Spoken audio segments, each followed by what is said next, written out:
అసలు తెలుగు జాతికి గుర్తింపు అందించిన వ్యక్తి విశ్వవిఖ్యాత నట సార్వభౌమ స్వర్గీయ శ్రీ నందమూరి తారక రామారావు గారు. అసలు తెలుగోడి పౌరుషాన్ని ఢిల్లీకి పరిచయం చేసిన వ్యక్తి అన్న ఎన్టీఆర్. ఆనాడు మన ప్రభుత్వాన్ని బర్తరఫ్ చేస్తే ఢిల్లీనే గడగడలాడించి తిరిగి ఎమ్మెల్యే అయిన ముఖ్యమంత్రి అవుతాం కూడా మనందరం చూసాం. ఆయన ఏ ఆశయాలతో అయితే తెలుగుదేశం పార్టీని స్థాపించారో అక్కడి నుంచి జననాయకుడు మన నాయకుడు చంద్రబాబు నాయుడు గారు ముందరికి తీసుకెళ్తాం జరిగింది. చంద్రబాబు నాయుడు గారు అసలు తెలుగోడి సత్తా ప్రపంచానికే పరిచయం చేశారు. 1995లో పెద్ద ఎత్తున సంస్కరణలు తీసుకొచ్చి ఐటీ విద్యని మనందరికీ దగ్గర చేస్తాం జరిగింది. ఆనాడు చాలామంది ఎగతాళి చేశారు. ఇప్పుడిప్పుడు ఆ వీడియోలు బయటకు వచ్చినాయి. కంప్యూటర్ అన్నం పెడుతుందా, ఫ్లైఓవర్లు కడితే అభివృద్ధి అయినట్ట, ఎయిర్పోర్ట్ వల్ల ఏమవుతుందని అడిగిన వాళ్ళందరి నోరులో ఈరోజు మాట రాని పరిస్థితి. అంతేకాదు ఆయన వయసు 75 అయినా ఇప్పటికీ 25 సంవత్సరాల కుర్రోళ్ళలో పరిగెడతారు.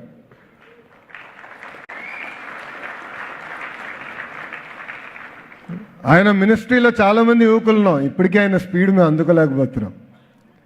ఆయన క్వాంటమ్ కంప్యూటర్ అంటే నాకే అర్థం లేదు. నేను చాట్ జీపీటీకి వెళ్ళి ఎత్తికా క్వాంటమ్ కంప్యూటర్ అంటే ఏంట్రా బాబు అని. అంటే is always ahead of his time. అందుకే మనం ఆయన్ని విజనరీ అంటాం, ఇంకొక ఆయన్ని ప్రిజనరీ అంటాం. అర్థమైందా రాజా? అర్థమైందా రాజా?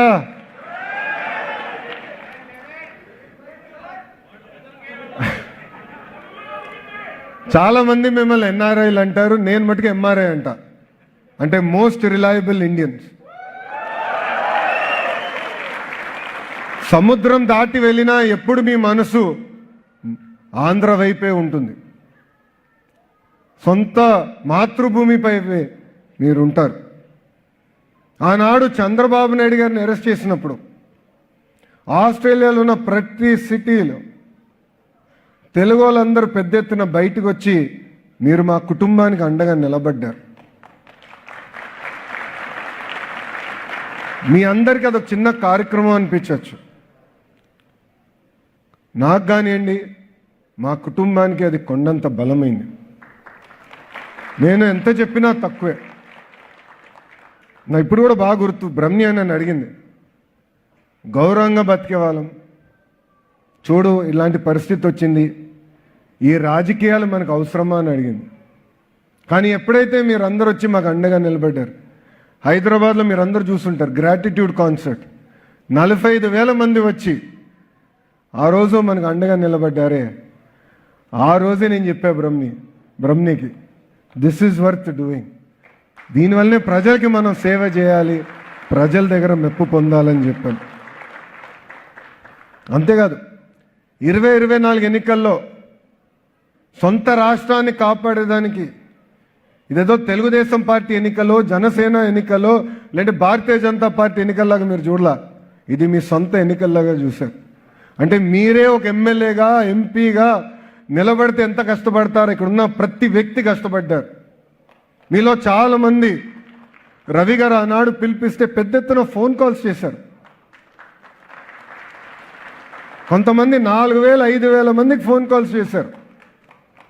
కొంతమంది పనులను ఆపేసుకుని తిరిగి మీ నియోజకవర్గం అంటే జన్మించిన నియోజకవర్గానికి వెళ్ళి అక్కడ ఎమ్మెల్యే ఎవరో పట్టించుకోలేదు, ఎంపీ ఎవరో మీరు పట్టించుకోలేదు, కూటమి గెలిపించాలని ఆహర్నిశలు కష్టపడ్డారే, దాని ఫలితమే 94% సీట్లు ఈరోజు కూటమి ప్రభుత్వం గెలిచింది. గెలుస్తోంది నాకు తెలుసు, డేటా చూసినప్పుడు గెలుస్తోంది తెలుసు, కానీ ఇలాంటి వేవ్ వస్తుందని ఏనాడు మేము ఊహించలేదు. దాని వెనకాల ఇక్కడ ఉన్న ప్రతి వ్యక్తి కష్టం ఉందని ఈ సభాముఖంగా మీ అందరికీ నేను తెలియజేస్తున్నాను. మీరు మాకు అద్భుతమైన మ్యాండేట్ ఇచ్చారు. 50 మంది శాసనసభ్యులు ఫస్ట్ టైమర్స్, దాంట్లో నేను కూడా ఫస్ట్ టైమర్ని. 25 మంత్రుల్లో 17 మంది మంత్రులు ఫస్ట్ టైమర్స్. అంటే ఒక కసితో ఒక పట్టుదలతో రాష్ట్రాన్ని అభివృద్ధి చేద్దాం. 1995లో ఏ మ్యాజిక్ అయితే చంద్రబాబు నాయుడు గారు చేసి తెలుగులు మొత్తం తలెత్తుకుని తిరిగే పరిస్థితి తీసుకొచ్చారే, అదే మ్యాజిక్ మళ్ళీ చేయాలనే కష్టంతో అహర్నిశలు మేమందరం పనిచేస్తున్నాం. అభివృద్ధి సంక్షేమం అనేది జోడెద్దుల బండి, రెండు కలిసికట్టుగా ముందలు తీసుకెళ్ళాలి.